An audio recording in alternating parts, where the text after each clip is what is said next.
Welcome to the Lock Shop with Nielson and Hustler, powered by Coolbet Canada.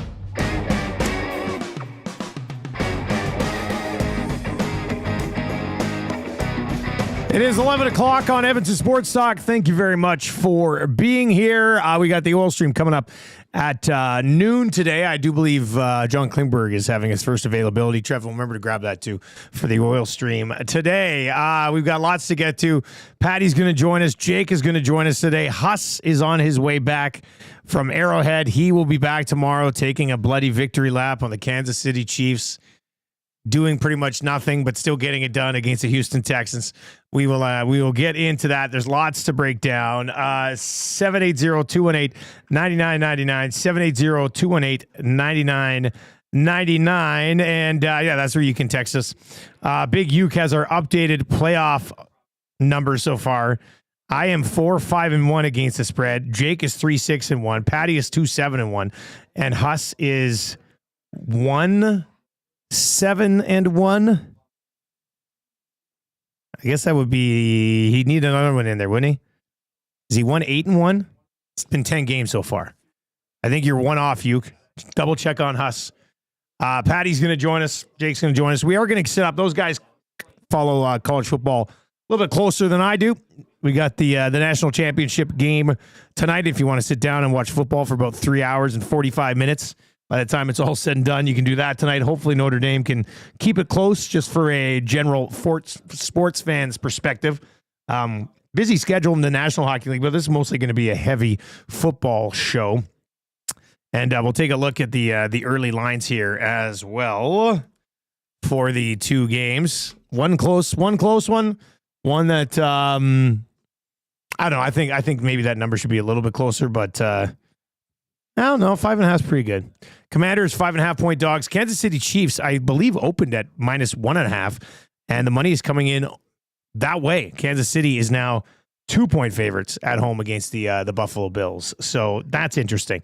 The Nasty Chat is moving today. Hey, if you're here watching the Lock Shop, hammer the thumbs up for us. That would be great. And, of course, you can text us anytime, 780-218-9999. As a Detroit Lions fan, really tough Saturday. I talked about it this morning on the show. There's not many teams that I'm still emotionally invested in, and the Detroit Lions are one of them. So it was a tough pill to swallow. Jaden Daniels, who won me a Spite League championship this year, I will ever be grateful to him. But damn it, he's too good. He was outstanding. His composure is great.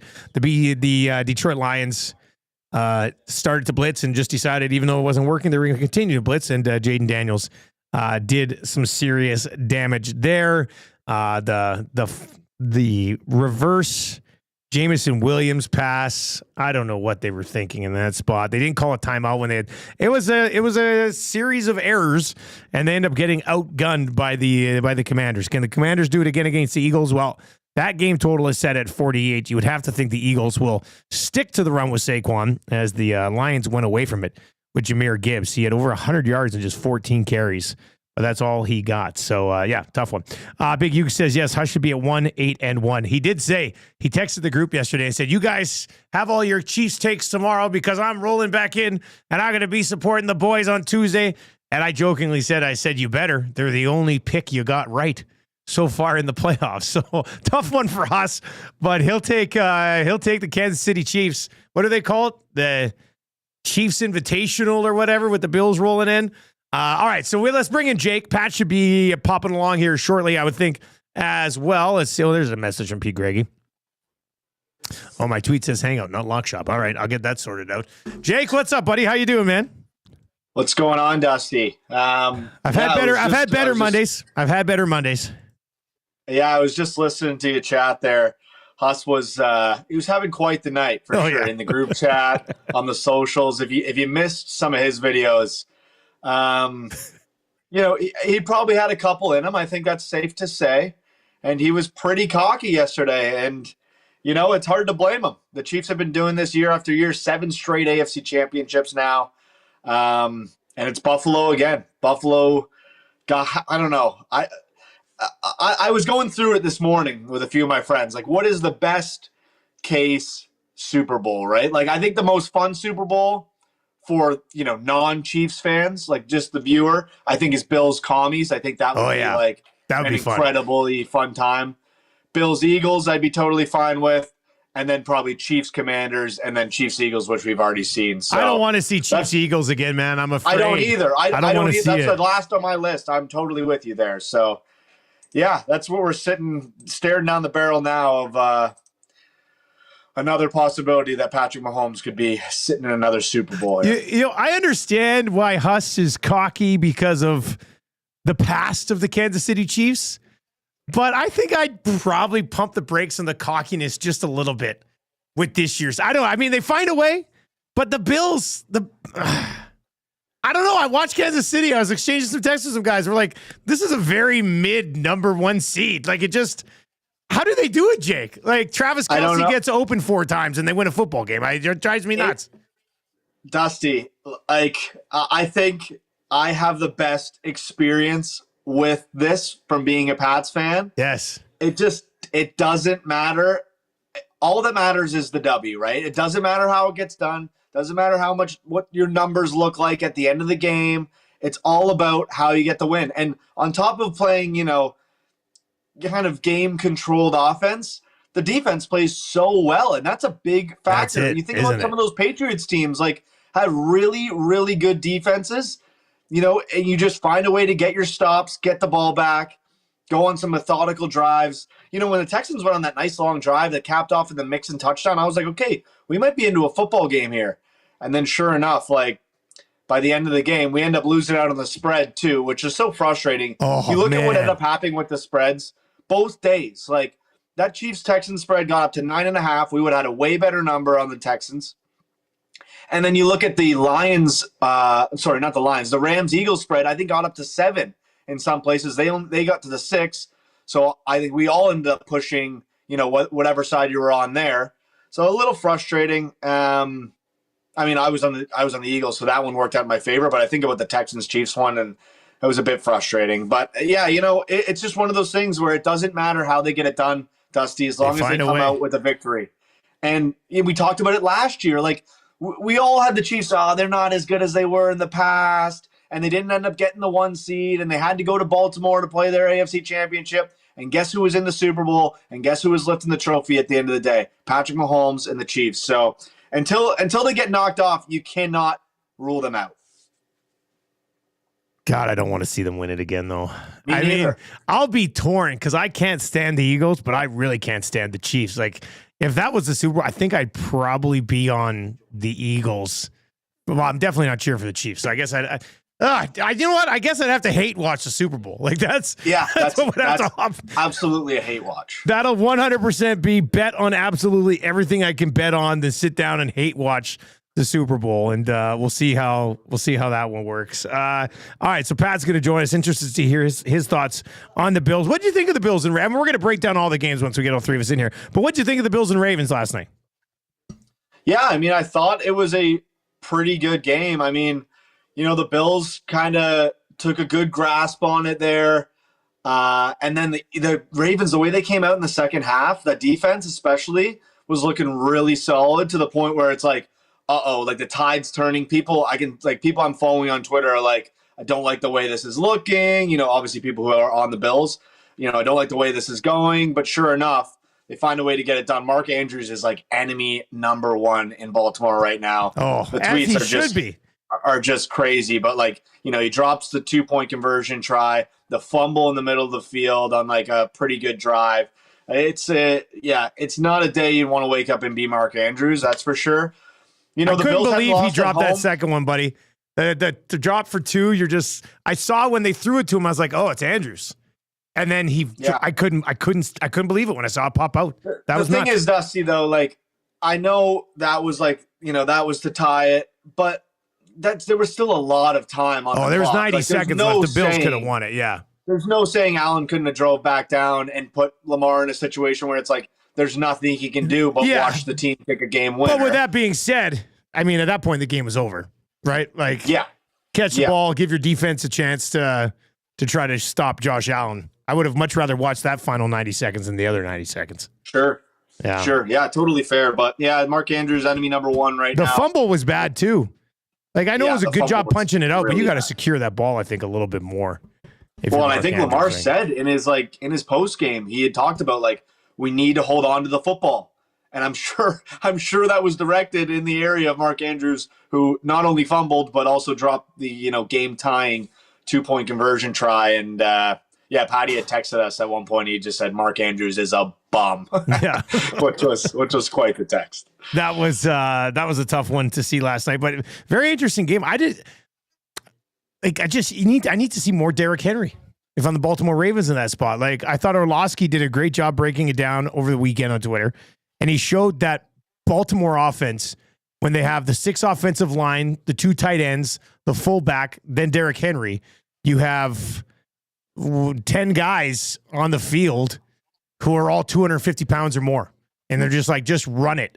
And that one drive they did, and somebody replied to me on Twitter last night. It was just I see the Ravens are trying to become a passing team again in the playoffs. And I don't know, just when something works. Same with Gibbs and the Lions against the Commanders. Just run the ball. It was clearly working. Every time Gibbs touched the ball, he was doing something. And they gave him 14 carries. I don't know, man. Drove me nuts. But that's playoff football. That's what ends up happening for you. So Pat Gregoire is going to join us. We're going to dive into all 4 of these games. We're going to take early look at the lines here. We're at the national championship game that we will get to tonight as well. And of course, here at Edmonton Sports Talk, we are monitoring the upcoming McDavid suspension. I would assume it happens. He's got a hearing this afternoon, so we'll probably have that for you at some point today as well. Great weekend of football, though. Compared to Wild Card weekend, this was a much more entertaining week to sit back and watch some games. All right, let's bring in Patty here. Congratulations, Pat. Congratulations, sir. Back to the conference championship game against the Kansas City Chiefs once again. Feeling pretty good about the Bills or what? Feeling okay. That was a hard-fought battle against a very good Ravens team. It wasn't pretty. It wasn't the Bills' A-plus game, but the defense came up with turnover after turnover, capitalized on a lot of mistakes by the Ravens, and the fact that they punched their ticket to the AFC Championship without the perennial Josh Allen takeover game. There were some moments where he took over his athleticism, but all in all, maybe Joe Brady, the offensive coordinator, wasn't trying to show too much to the Chiefs. Just do enough to beat the Ravens and really open up the holster and unlock Josh Allen in the AFC Championship. I have to say that, when that game finished and I watched the entire thing, when that game finished, I went back and looked at the numbers and saw Josh Allen threw for 130 yards. I was like, what? It didn't. I thought he had a pretty good game. I was a little bit surprised to see some of those final stats. Yeah, he finished with 2 rushing touchdowns. I think it was only at 20-something rush yards. Yeah, it didn't have a huge yards day on the ground either. Yeah. But he was super efficient. He made the big throws when he needed to. He didn't turn the ball over, which everyone always talked about. He only was sacked 1 time. I thought it was a very tidy performance by the Buffalo Bills. That third quarter, the play calling kind of got a little bit stale with a lot of screen passes and trying to run the ball when the Ravens started to figure out the run with Cook. But part of it goes, I think they were playing with the lead. I'm not saying that they weren't aware that the Ravens could get back in the game. I get it.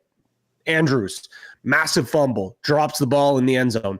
The Bills still would have had enough time. We've seen Josh Allen before be able to move up the field pretty quickly and get a field goal. Was I much happier that they don't try to give the ball to Henry to punch it in and they go with a throw and Andrews drops it? Absolutely.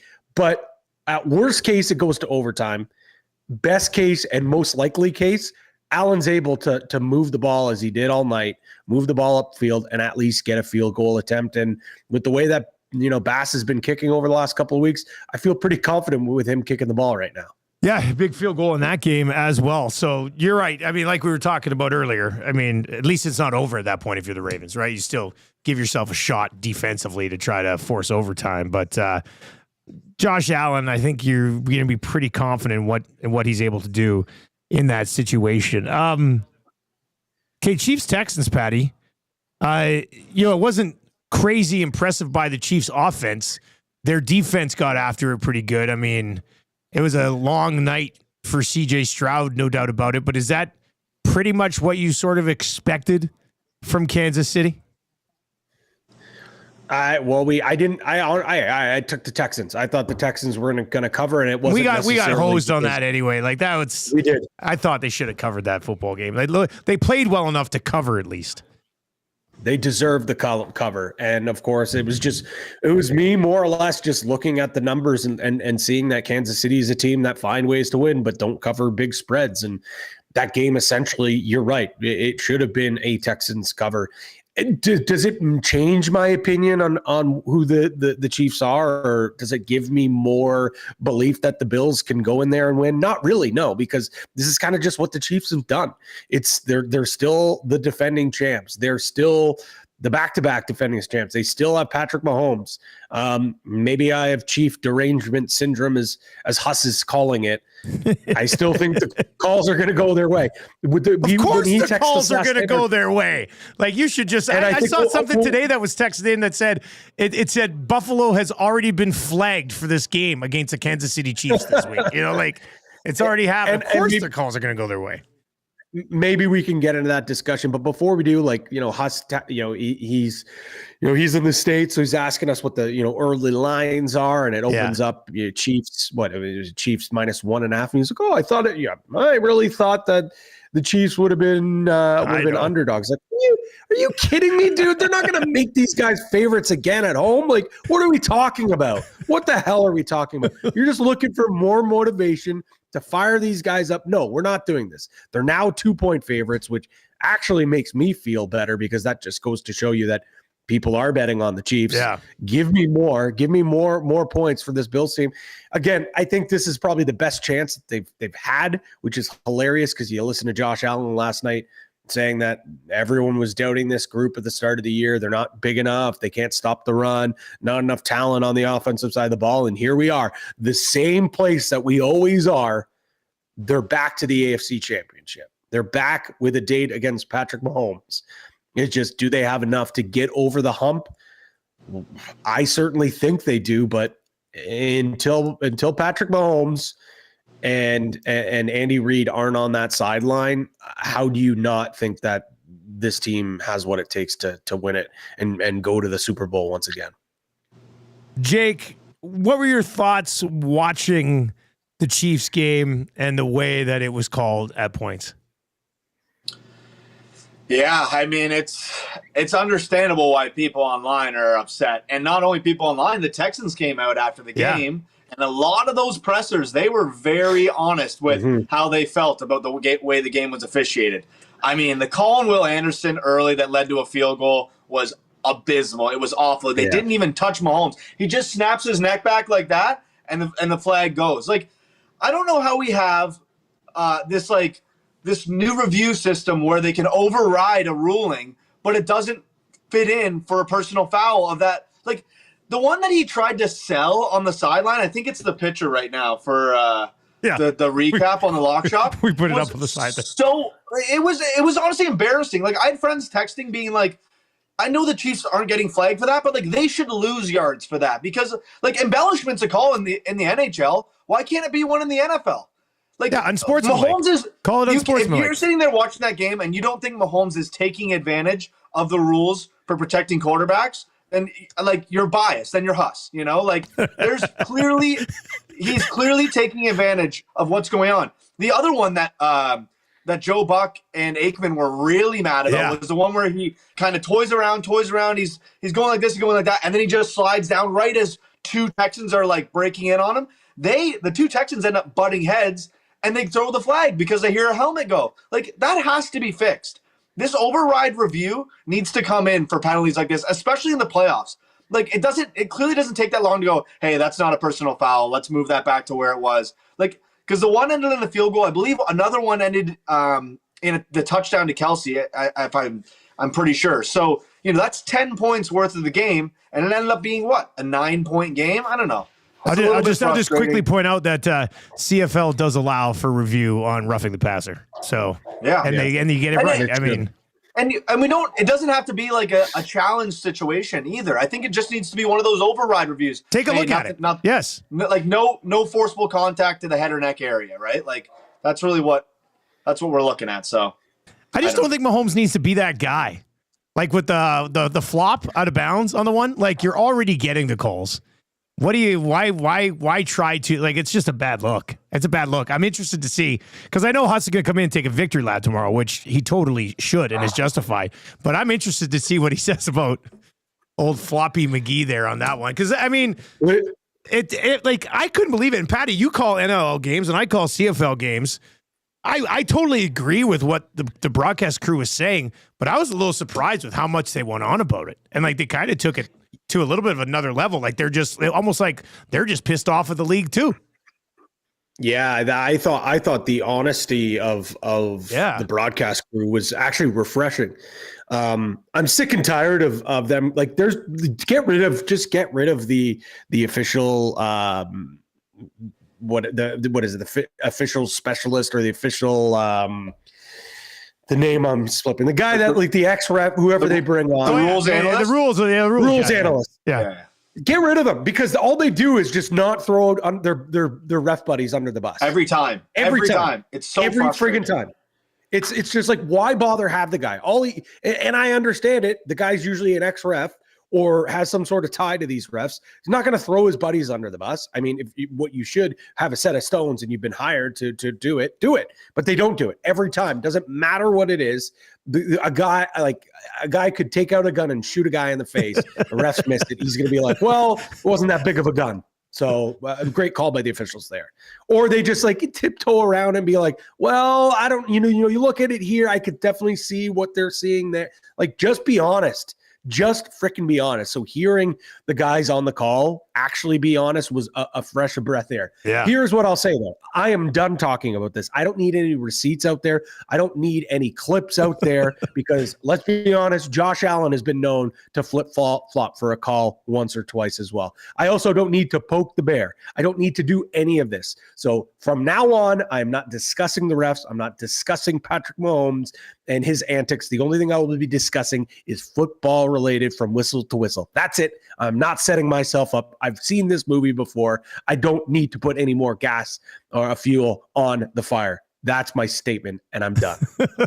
All right, now Patty's right though. Like, we'll leave it here. We don't need to talk about the refs. Like, the Texans went out and said you can't make mistakes against the Chiefs because they make you pay for it. Like, at the end of the day, that is the truth. If you make a mistake against the Chiefs, you're going to pay for it. And I know Patty already talked about that Bills-Ravens game. I just went and looked. The Ravens turned the ball over 3 times. Yeah. The Bills turned the ball over 0 times. And that's the difference maker in the game. Taking care of the football in the playoffs is important. Mahomes didn't turn the football over. And that's a lot of the times a difference maker when it comes to playoff football. Well, except in that game. The Titans or the Texans didn't turn the football over either. The Texans were actually, and I only bring this up because I saw it and I retweeted it. The Texans were the first team in the NFL postseason history to outgain their opponent by 100 yards and have 0 turnovers and lose. Prior to that, teams were 49-0 in such games, which just comes back around to Chiefs still find a way. Like the Chiefs are the first team ever to get outgained by 100 yards and not have their opponent turn the ball over. They're the first team ever to win in that situation. It's wild. But then, when you look at it as well, Stroud was sacked 8 times. He did get sacked a ton, which is the defensive side of the ball. Yeah. And special teams was not good for Kansas City. For the Texans at all. So other things came into mind. But you're right. Was the Chiefs figure out ways to win? Like, that is insane. 49-0, like, in those situations. Like, it's just they find ways to win. And that's also why I honestly, I could care less what the spread is. I know this Bills-Chiefs game is going to come down to the wire. It's going to be the last possession, and it's either going to be – I just want it for once, guys – for Josh Allen to be able to have the ball in his hand in this rivalry instead of him go out and score and then it's up now on the defense or it's up on Sean McDermott to make the right play calls to just let Allen finish it. Yeah. And if Allen comes up short, and I think I can live more with that, with a game-winning drive, or I'm not even going to say the other options. I'm not going to say the other options. I'm not putting it out either. But I just don't want it to be. I can't see another dejected shot of Josh Allen sitting on the bench, basically saying, what the hell else could I have done? Yeah. I've played perfect, and now I'm 0-4 against these guys in here, and they're probably going to go win a Super Bowl. It's crazy. But you look at Brady and you look at Manning and that rivalry, like it's the same thing. But Manning, he eventually got his chance. He found some ways. Yeah. He found some ways. It can finally, like we saw Burrow, he got through. He beat him before. These guys are beatable. They can be done. But can Josh Allen be one of those guys to do it? And I think he's got the skill set to do it. He's got the skill set to do it. They just got to get it done. Can he? Yeah. The other thing, though, is I love how happy they were yesterday about winning, but they weren't overly crazy and excited about it. They were like business as usual. They know the big game is against the Chiefs. And if they beat the Chiefs as well, I hope it's also not the case where it's like they finally got over that hump. They finally, and then they get spanked by the Eagles. You know what I mean? Like, yeah. Man, would that be? God, I can't even imagine that. That would suck. I know it's ran through my brain, man. It's ran through my brain because this is their Super Bowl. This is their Super Bowl, and it's a terrifying, terrifying thought. Just one more here on this AFC, then we'll slide over and break down the NFC and look ahead to that game. You mentioned it opened at 1.5. It's sitting at 2 right now. Jake, do you think this is kind of where it sticks? Do you think it moves back towards the Bills? I don't see it getting up to 3. That would blow my mind. So what do you think happens with this spread? Yeah, I'd be surprised if it even got to 2.5. I think it's sitting kind of where the bookies like it, within that 1.5, 2 range. If you're betting the game, I do think it's a money line play on either side. Like, you pick your poison. I don't think you're even messing with that spread. I mean, if you're if you're on the Bills side, you want to like just take the 2 points now and just see how those in your back pocket. That's fine, but the Bills aren't playing to cover a 2-point spread. They're playing to win the football game. I think that's the way you got to look at it. So, I mean, listen, I only have 3 wins in these playoffs. Hey, that's not bad. That's not bad. The stats. Two of my wins have come off the Buffalo Bills. So you can probably guess where my early lean is in this Chiefs game. You know, is it betting a little bit with like, I don't want to see Mahomes in the Super Bowl again? Yeah, a little bit. But at the same time, I don't know. I'm having mixed feelings about it because another part of me is, do I just bet the Chiefs on the money line and then if the Bills win, it's a win-win in my brain? Like, because at least we don't have to watch Mahomes in the Super Bowl. And then worst case, I want to bet. I don't know. I haven't decided yet. Yeah, I will decide by Friday. That's the ultimate emotional hedge. I'm okay with that. I'm not a Bills guy, right? So it's more like part of me is like, Jake, I don't want to see the Chiefs the anti-Chiefs play though, right? Like, yeah, exactly. Jake. I don't know what has happened. The shift in the universe. I know normally you say you leave a stink on teams, but over the last 3-4 weeks, you've jumped on Notre Dame and they've won. I have. You've now bet on Buffalo and they've won. I need you in all your powers to continue betting on my football teams because for whatever reason, it is working. Dusty, something has happened. Something has happened. I didn't even tell Patty this, but I had in my brain what I called the Patty parlay on Saturday night. Yeah. Austin Matthews to score, Josh Allen to score a touchdown, and it cashed for like 3-1 or something like that. I didn't even send it to him because I'm like, if I send it, it's going to lose. I'll keep it in my back pocket. I'll bring it up to him later. And then let him know. We hit that. I was pretty happy about that one. Well, we get the Bills and the Chiefs again. We'll be setting that up all week right here on the Lock Shop. Of course, tomorrow, a completely unbiased opinion the other way on the Kansas City Chiefs when Huss returns. I can't believe I have to sit here with Huss by myself tomorrow. You know, like you guys get to sit back and enjoy and watch, and I'm going to sit here and just take it. That's a tough one. All right, over to the Commanders and the Eagles. That one is opened at 5.5. I kind of laid out my thoughts on the Detroit Lions. I knew somebody's going to have to outgun them to beat them. The Commanders did it. Lions defense is insanely banged up, like beyond the point of, oh, that's a lame excuse. I mean, their defense was insanely injured. But the lack of a timeout when they knew they had too many men on the field, that was ridiculous. The decision to, when you could drive them, just hand the ball to Gibbs as opposed to trying to run this reverse intercept, the wide receiver. I don't know what they were thinking there. They frustrated me a number of times to the point where I was actually, I always like Daniels is a freak and the Commanders organization has obviously suffered just as much as the one that I cheer for. So I kind of have a soft spot for them. But I was not happy with the way the Detroit Lions played and called that football game, Patty. Your thought, like they scored 31 points and still turn the ball over 5. Like I don't even know what to say. It was a kick in the balls. That's honestly like I was pretty on the record that I thought that, the Lions, it was essentially their conference to lose, and maybe a team like the Eagles could knock them off. Maybe a team like even the Vikings that we saw earlier in the year. Obviously that wasn't the case at all, or even the Eagles. Like I did not see the Commanders doing this, and I don't want to take any credit away from them putting up 45 points in a playoff game, whether you're playing a beat up team or not. I get it. The Lions are very banged up, but putting up 45 points in a playoff game on the road as a 8-9 point favorite, that's impressive.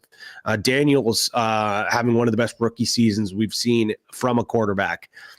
But at the same time, I will take a little bit from the victory because I feel like the Lions, with the turnovers and some really boneheaded coaching decisions, I don't want to say handed it because that is kind of really downplaying how well the Commanders played, but certainly made it easier than it should have been, though. They made it way easier than it should have been. 3 interceptions from Goff. Just so many, like Gibbs is cooking, man. Like was 105 yards. Yeah, 107 yards on 14 carries, man. Jeez, like how do you not just continue to pound the rock there? How do you not, like there's just a lot of galaxy braining things, and we know that's kind of the way that the Lions operate at sometimes with some, but that's more of like the risky play calling and taking a shot. Like you look at Dan Campbell, the guy's a football guy through and through. You'd think that when a guy is running through guys' faces and averaging 7.5 yards per carry, you continue to do that. And for whatever reason, they got away from it. It ultimately caused them. They're probably losing, or not probably, they are definitely losing their offensive coordinator in the offseason. We'll see where he ends up. We'll see who takes over, and we'll really see, okay, is it the culture that Campbell built here? Is Jared Goff actually back? Is he an MVP caliber team? Or is this a case where maybe Ben Johnson was the real catalyst behind this team? That's what I'm really looking forward to seeing in the offseason and to start the year. I don't get me wrong. I think Ben Johnson is a great offensive coordinator. He's a guru. There might be a little bit of growing pain to start the year, but I just think there's way too much talent on that team. And I do really believe that Campbell, despite his craziness with a lot of his risk taking, I still believe the culture that's inside that locker room, things aren't going back to the old Lions with just an offensive coordinator leaving. I really do. And there's a chance they might lose their defense coordinator as well. Yeah, they could lose both. Yeah. If you lose both, we've seen it's really tough for coaches to be able to get it back on the rails when you're completely filling two voids. It's happened before. The Buffalo Bills went through it last year. One was by choice. The other one is Sean McDermott gave up his defensive play callings to Bobby Badgett. So it's been done. I have faith that this Lions team can get it done. And let's be honest, I feel like things came really, really easy to the Lions the last 2 years. Maybe a little bit of adversity isn't the worst thing for this team. Yeah, we'll see what the bounce back is like, depending on what they do with the coaching staff. Jake, I know it's the old classic live by the sword, die by the sword type of thing, and certainly happened offensively for them. Yeah, it felt like Dan Campbell almost got out Dan Campbelled by some of the play calling from Dan Quinn. And I don't know what it is. Like, you put the ball in Jaden Daniels' hands, and he is so poised, in crucial moments. It's insane. And he's so poised, he just steps up there and just drops one into McLaurin, finds Ertz. And I'm just sitting there. I had a couple Lions money line tickets to finish parlays. And I'm sitting there can we please get a stop? And it didn't happen. It reminded me way earlier in the season when the Commanders played the Bengals. And I was like, okay, Bengals got to get back on track. This is the game to do it. Commanders have been getting gashed through the air, and Jamar Chase had a huge touchdown to start that game. They didn't the Commanders in that game didn't punt, and they just kept getting first downs, especially on these fourth downs. I don't know what it is about him. I can't fade him again. After taking the Lions last week, I'm not going to be able to fade him again. He's so impressive to watch. But yeah, it is a little frustrating, Dusty, for you as a Lions guy. I'm looking at the yardage here, 521 total yards. It's not like you guys were getting stuffed constantly. No, just the problem turnovers. was some of these silly decisions, right? Yeah. The fumble, I think Goff got stripped at one point. Jameson Williams threw the interception. Goff threw 3 interceptions. One of them in the end zone. The turnovers are really the difference maker. And just getting too cute. In what scenario do you want the ball in Jameson Williams' hands throwing the football when you're down in the game? There's a reason you have a quarterback. Like I said, you're gashing. They're removing the Commanders ball pretty good. They want it. They're not standing you up on defense time after time. So I don't know why. There's a time and place to get cute, and I just feel like there was a few scenarios there where it was too cute. Early on in the game, they had one great play. Remember the reverse into the shovel that went for a good chunk? And that was an incredible play call. Oh my God. I've never seen anything like that. And I was like, Ben Johnson's in his bag. And then, it was just a matter of Daniels just kept finding ways to convert. And where the Lions, they turned it over too many times and it cost them their, late, kind of in the third and fourth quarter. Did you guys see I was just thinking of Jaden Daniels. And I mean, his composure's insane. It's beyond his years. But did you see that Giants clip that was circulating with the son of the general manager and the JG? I heard you talking about it this morning. He sit there and goes, so who do you think we should take? Asking one of his kids, and his kid's like, Jaden Daniels, I think you should trade up for him. You only get this job once. You might as well try to win. And I was like, wow, should have listened to his 13-year-old kid because Caleb Williams is still going to end up being awesome, but Jaden Daniels is the real deal. They had 4 wins last year. They're in the conference championship game this year, and I'm telling you, it's not because of Brian Robinson Jr. and Diami Brown. It's because of Jaden Daniels. Brown, he's come alive. but that's because of Jaden Daniels. I know. I'm just. Now he did lead them in receiving yards. I think he had that big one where Daniels just threw it up, and his eyes were closed. Yeah, he was like this, and Daniels just dropped it in his arms. Dropped it right in his butt, right in his hand.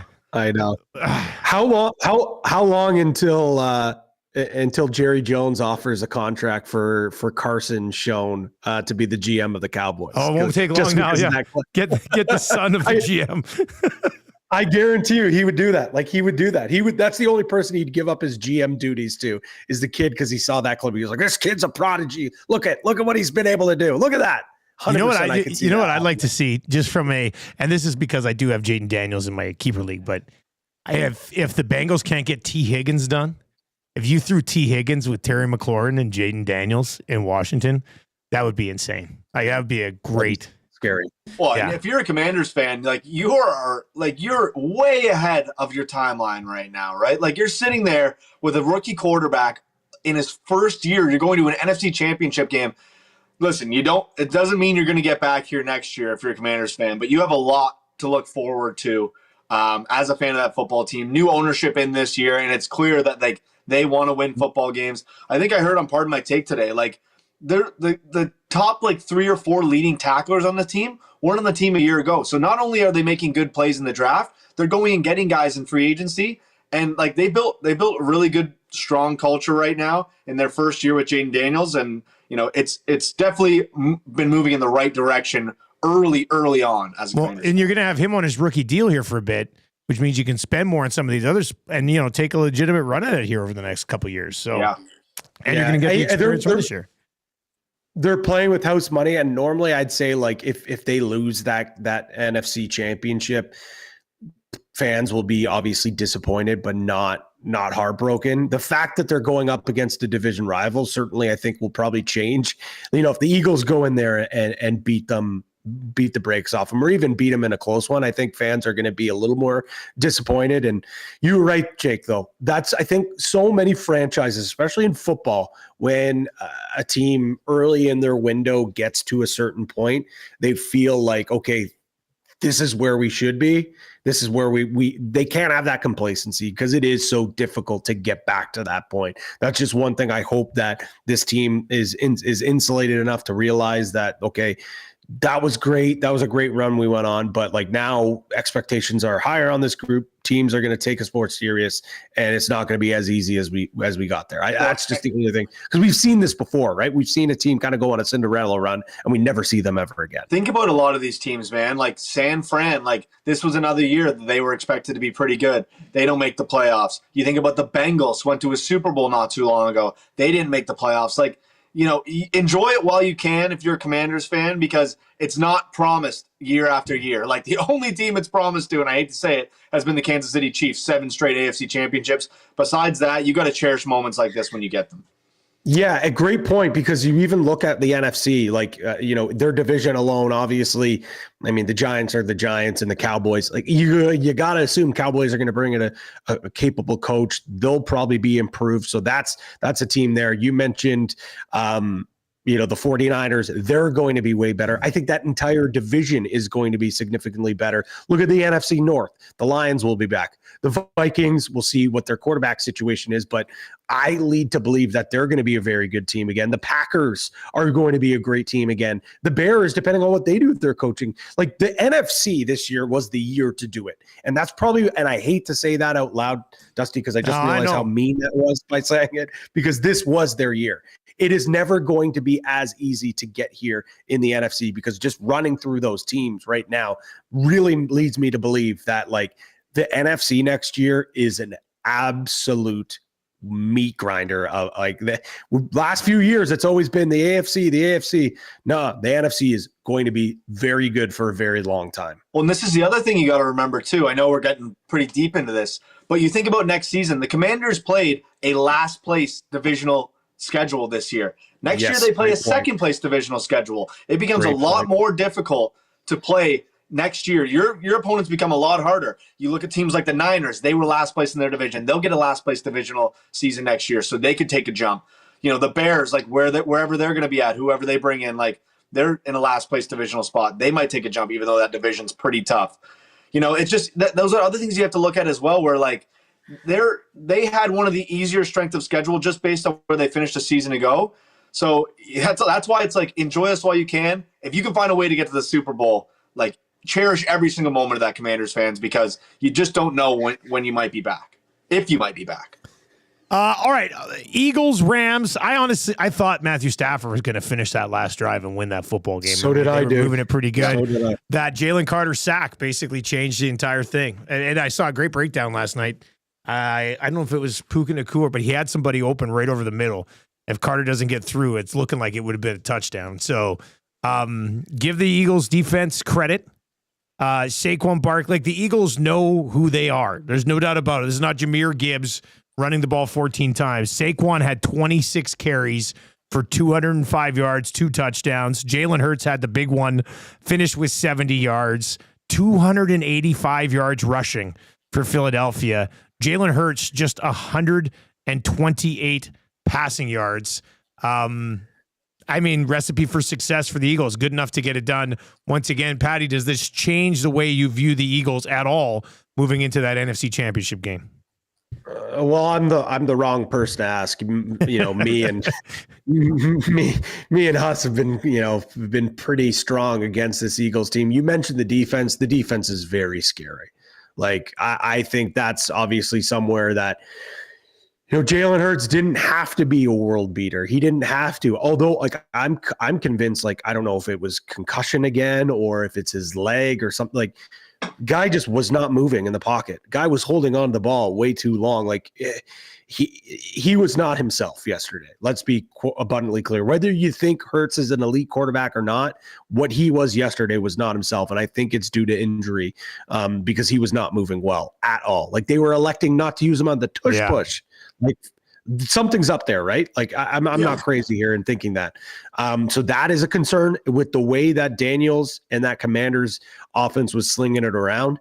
I think this is going to be a high scoring game. Like I know I just waxed poetically about the defense, but I just feel like as long as it's not a snow game again, I know Saquon's going to be able to run like crazy, but this could be a, next touchdown wins situation. And I just don't know outside of Barkley running it down their throats. If Hurts is not healthy, are they going to be able to put up enough points against this team? I really don't. And look at the recent history, man. Like the Commanders have given this Eagles team a lot of fits. They already beat them this year. Yeah, they hung 36 on them in that game late in the season. Yeah.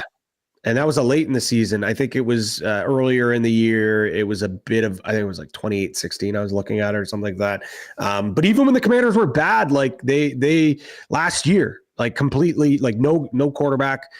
I think they lost by a game-winning touchdown and then a game-winning field goal. Commanders always give the Eagles lots of fits. So I'm no doubt taking the 5 because I'm a perennial Eagles fader, but just Jaden Daniels' last game and game after game after game leads me to believe, why the hell would I be stupid enough to not at least believe this team can make it down to the wire and have this within a field goal? I just truly believe it.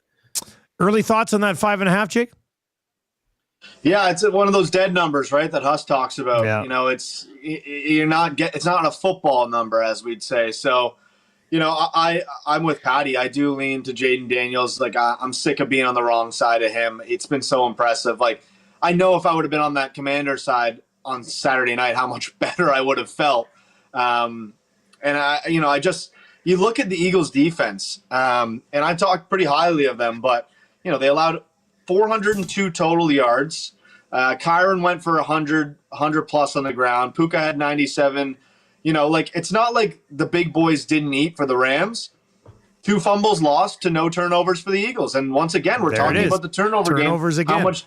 How much different that changes the game. It was a 6-point game, and the Rams turned it over twice. So, yeah, it's one of those things where it's like, you know, the Eagles, maybe there's a little crack in the armor, right? Like, maybe it's not, you know, as tight and close with both sides of the football. The O-line, not necessarily, you know, in the run game, yes, but, you know, like Patty said, like, Hurts was back there getting sacked a couple different times. Like, it's a week. He doesn't have a lot of time off. You're not all of a sudden going to get magically healthy. Like, if he's feeling some things, he's going to still be feeling them a week from today. So, yeah, I think the Commanders have a chance to win the football game. You know, if I had to put my money on who's going to win, it's probably the Eagles, but I'm definitely taking the 5.5 with the Commies as it stands right now.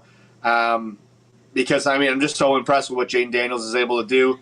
Like we said, with Brown really picking up his game in the playoffs. Terry McLaurin has looked really good. Zach Ertz, Zach Ertz has had some clutch catches, yeah. For an older tight end.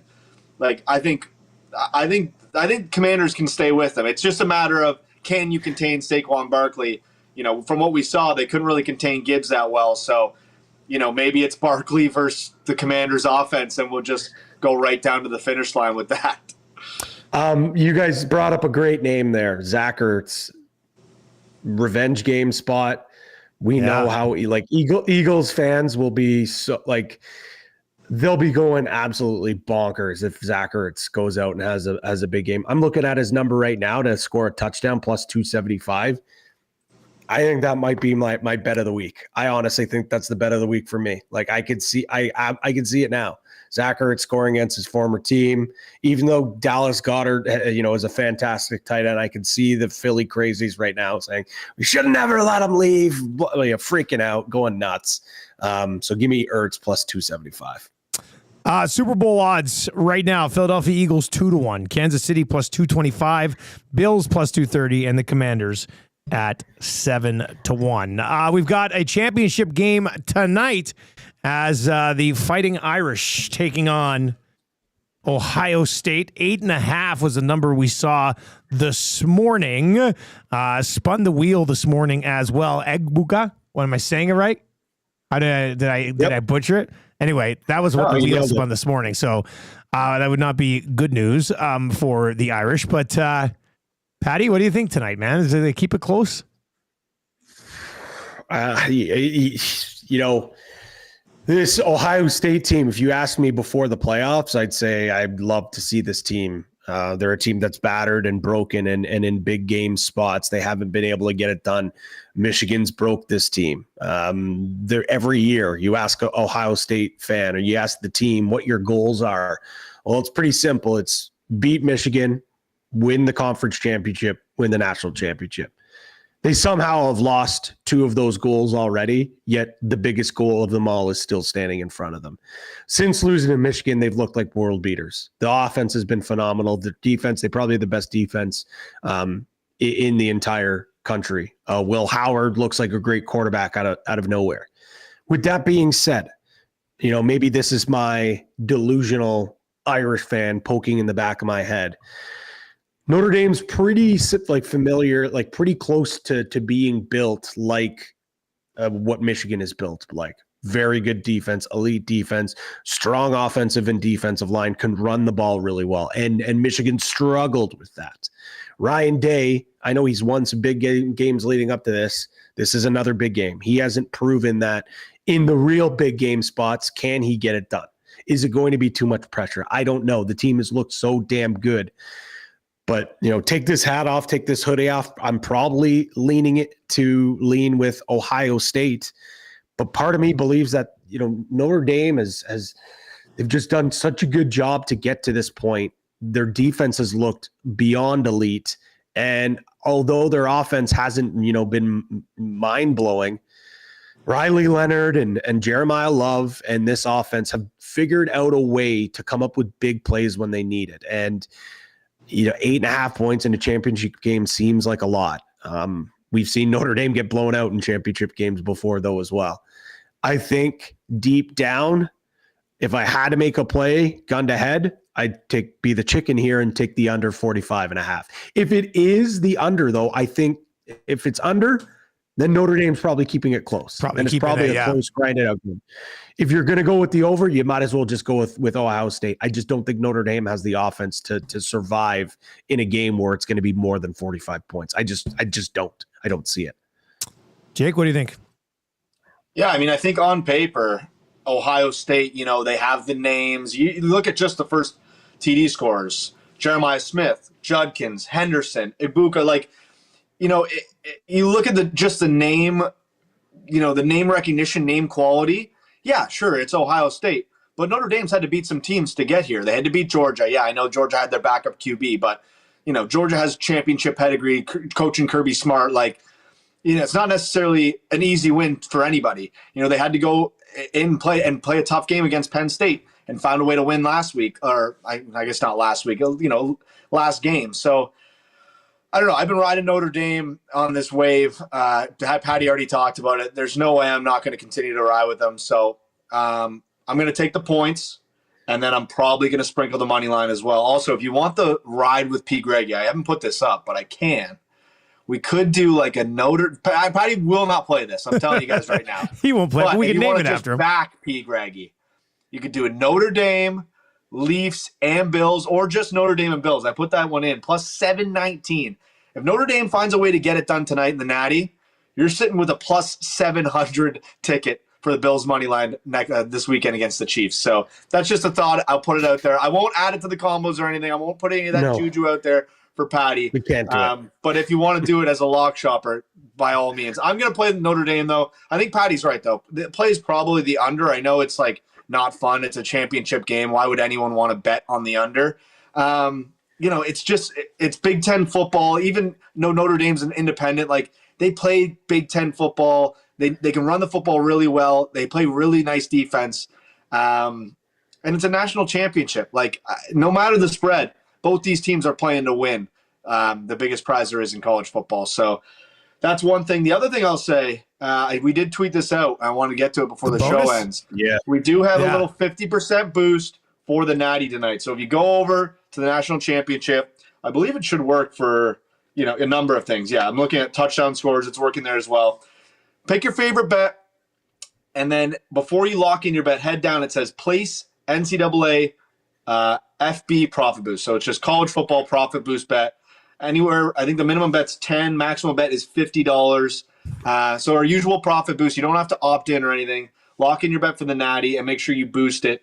And you'll get that for tonight's game. I'm sure a lot of people will be watching. I think, Dusty, you said there's a guy that got you into Notre Dame. He's having a watch party. He's having a watch party at a brew house here in town and stuff. So I'm sure the group of them will have some cool bet money down there as well. If it means anything, I did win the national championship on Friday night on college football with Notre Dame, capping off a 16-0 season. So Love that. I love hearing that. I absolutely love hearing that. On that note, Jake, like you mentioned it, and I was going to bring it up, but good thing you did bring up that profit boost. But with that being said, I think this is the perfect game here to use it because, a guy like Smith or Judkins, you're looking at minus money here. So if you wanted to boost that up, you're going to get a way better number. Or I think it's crazy. Like even if, and again, this might be my Irish Catholic brain cooking here, but like, even if Notre Dame is going to get blown out here, Jeremiah Love's going to find the end zone. He's going to find the end zone. You're getting him at plus 120. Most games throughout the year or throughout the playoffs, he was like minus 150, 175. And just because they're going up against a really good defense in Ohio State, he's now, plus 120, and you get a 50% profit boost on top of that. He was playing banged up. He's got a week and a half off. In yesterday's press availability, he didn't have his brace on. He looked great. He said he was feeling healthy. This is the guy that took that ball in the red zone, broke about 80 tackles, looked like he was down, and stretched out and scored. And that's him playing hurt. He's also the same dude that hurdled that linebacker as well. Like the guy said he wasn't hurdling either. Said he wasn't going to hurdle that game. It's a sicko. He's a nut. He's a nut. And he only knows one way, 100%. And he says he's 100%. So even if Notre Dame loses, I just don't see a world where Jeremiah Love at least does not find the back of the end zone. All right. That is going to do it for the Lock Shop today. Tomorrow, the triumphant return of Huss from Arrowhead. Here's the thing, Dusty. I always watch every episode, whether I'm on it or not. I put it on. Tomorrow, for ratings and for views purposes, I will put it on. I will download it on my phone, but I'm putting it on mute. I refuse to listen to it. I think it'll actually be funny if you do watch it on mute. I think Huss will still be hilarious. You're right. That's what I'm going to do. And then when I see you guys move on to NHL or TGL, then I'll start listening. But I cannot. I will puke. I'll puke my brains out if I have to hear this victory lap.